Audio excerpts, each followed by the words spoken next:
Hey, what's going on? It's probably been about a year now since you've seen this car on the channel. I haven't really been posting too much lately, more or less just clips from the season, racing and whatnot.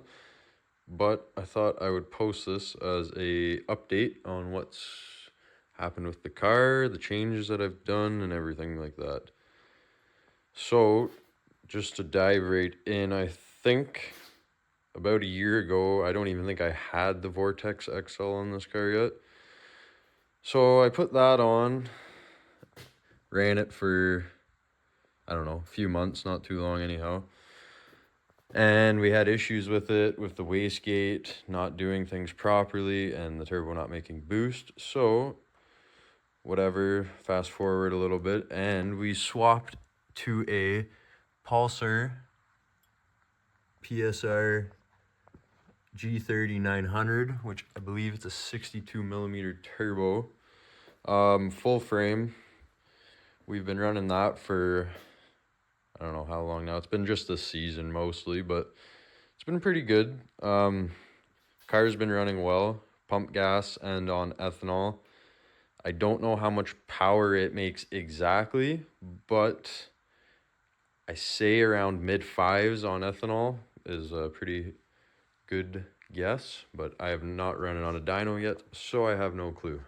Going forward with that, on the car, it's kind of cobbled, I'm not even gonna lie to you. We got some things going on here. We got a 4-inch intake, which is quite literally a piece of aluminum tubing, like a 90, a long radius 90, with a PCV bung welded on, running to the Mark 8 PCV retrofitted on the Mark 7.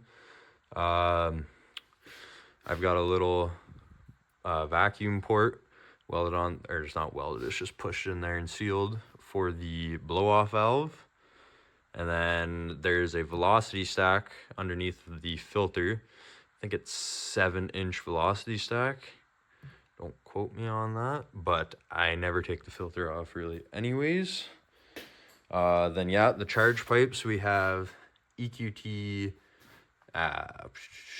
hot side charge piping with a Turbo Smart race port blow-off valve cobbled onto the pipe. Works good. Actually, I haven't had any issues with it.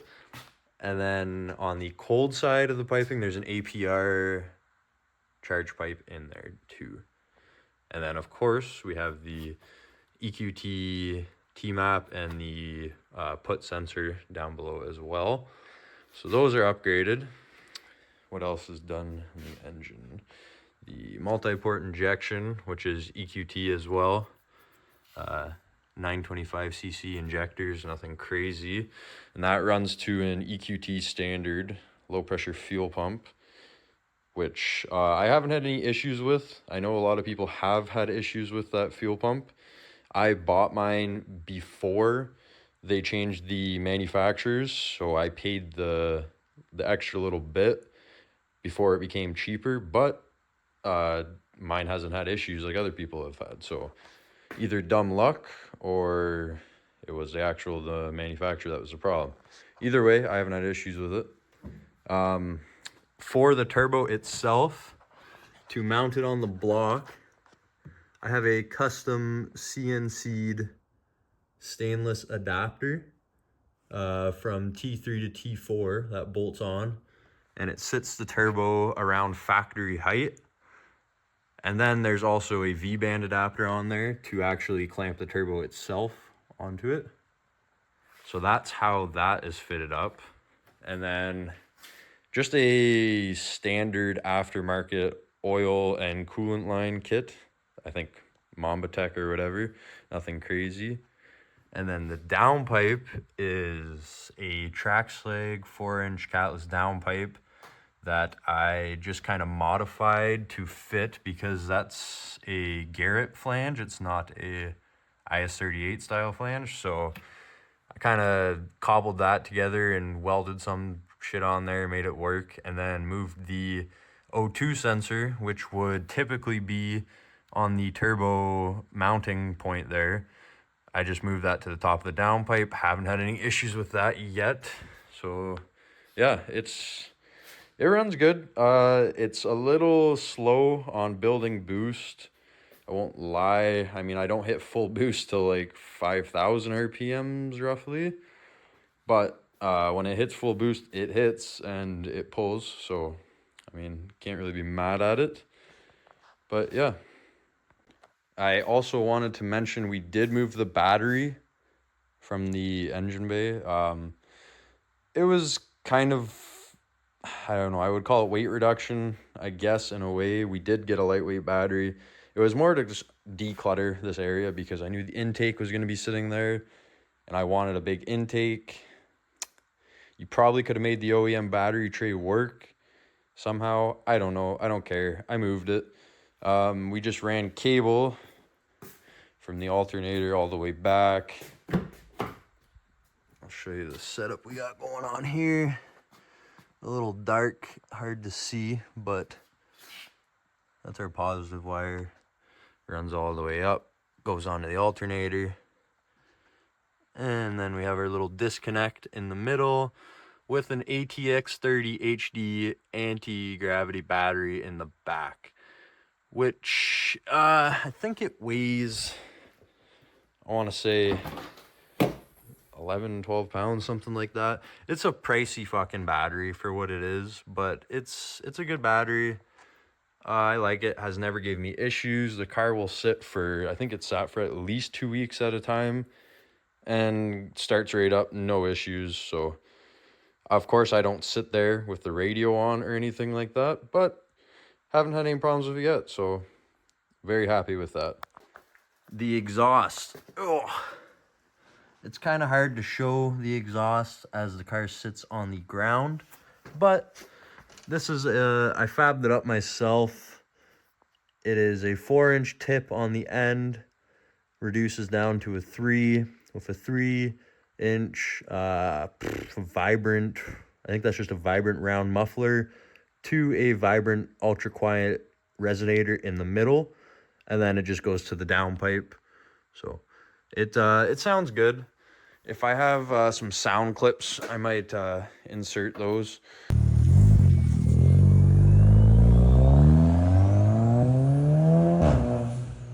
I like it. It's a little bit drony on the highway, but it's livable. The car was hood dumped for a bit at one point, and that is not good. So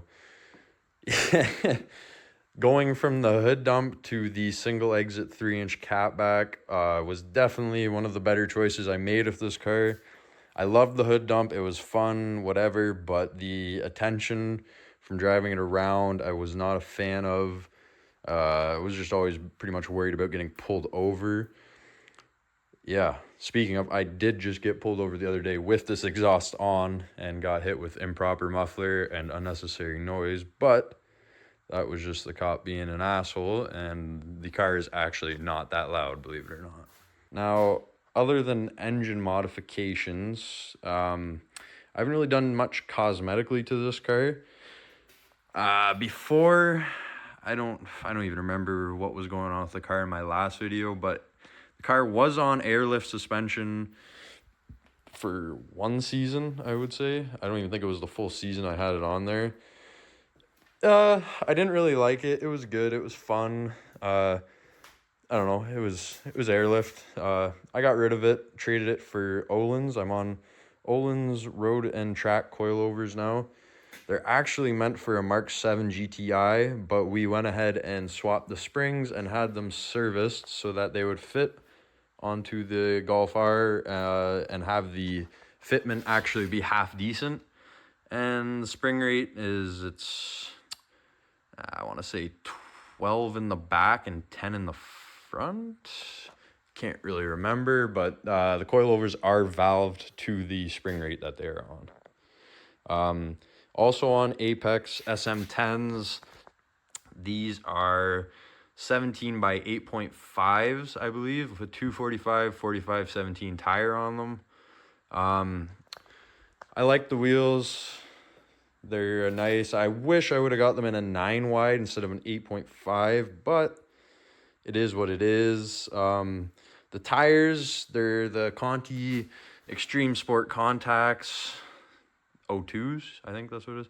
They're good. They're good for, you know, rolls and whatnot. For digs, they hook.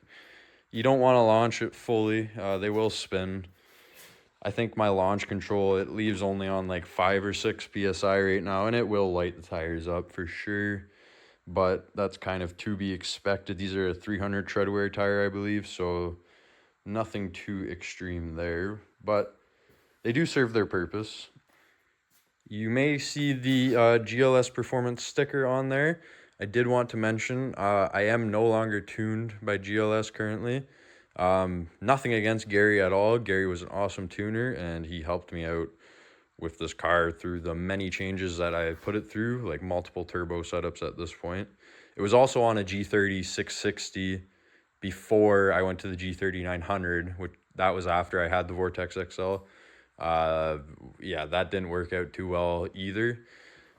But now here we are at the G30 900. The only reason we swapped from Gary as a tuner was that the transmission tune, we were having issues with that and the ECU tune not meshing correctly, and the car would cut timing on shifts. So when I was running an ethanol blend, it would cut pretty much all timing after the shift, and then the car would just lose power. It would still run and it would still make boost, whatnot, but it would lose timing. So I had an event coming up, their Bureaucracy. They had like a Golf R drag event that I went to. That was in August.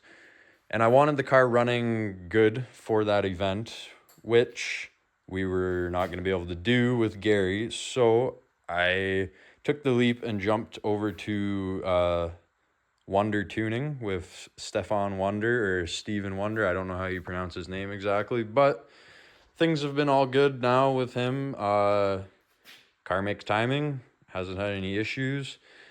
I think the best time we've done is a 10.4 quarter mile on the street with bad 60 foot and a mid 7 60 to 130. I'm going to put those times up on the screen now because I can't remember off the top of my head. And those times were on ethanol. But other than that, yeah, the only thing left that I really want to touch on this car is the motor. The motor and the transmission, they need to be done. They're stock right now, as you probably know, and I am pushing the limits greatly with them, but they've held up. I haven't had any issues, knock on wood, yet with them. Yeah, so motor, transmission, nothing too crazy. I would like just a simple build that will handle the power pretty much, and then tires. That needs to be done massively because these guys, as good as they do not grip up when I am launching the car. This isn't a drag purpose vehicle or car, whatever you want to say, but I do want to be taking it to drag events. So I'm kind of just deciding, well, I've kind of already decided I'm going to go with a more aggressive summer tire, like 100 tread wear, probably the Nitto NT 555 R2s for just driving around as is. And then I might buy a separate set of wheels to put semi-slicks on. But doing that, I also need to upgrade the brakes because this car is on stock brakes. So if I'm going to do that, I kind of rather do the whole thing, go smaller brakes, and then fit a 15-inch wheel on there as well. This is all just things I would like to do in the future, and nothing is set in stone yet. Also, this is all budget willing, so it's all money dependent. I'm not just going to go blow thousands and thousands of dollars anymore on this car, as I already have done that. And I'm happy with where it sits right now. It's good. It has not done me wrong at all in the slightest. So I just wanted to make this as an update video and pretty much bring you up to date on what has gone on with this. I've probably missed a few things and whatnot, but you get the gist. And yeah, the car is going to be going into storage hopefully sooner than later, as the snow will be coming soon. We're at the end of October now pretty much. But hopefully next season we will have this thing back on roads and, you know, put down some more good times. But yeah, other than that, all is good.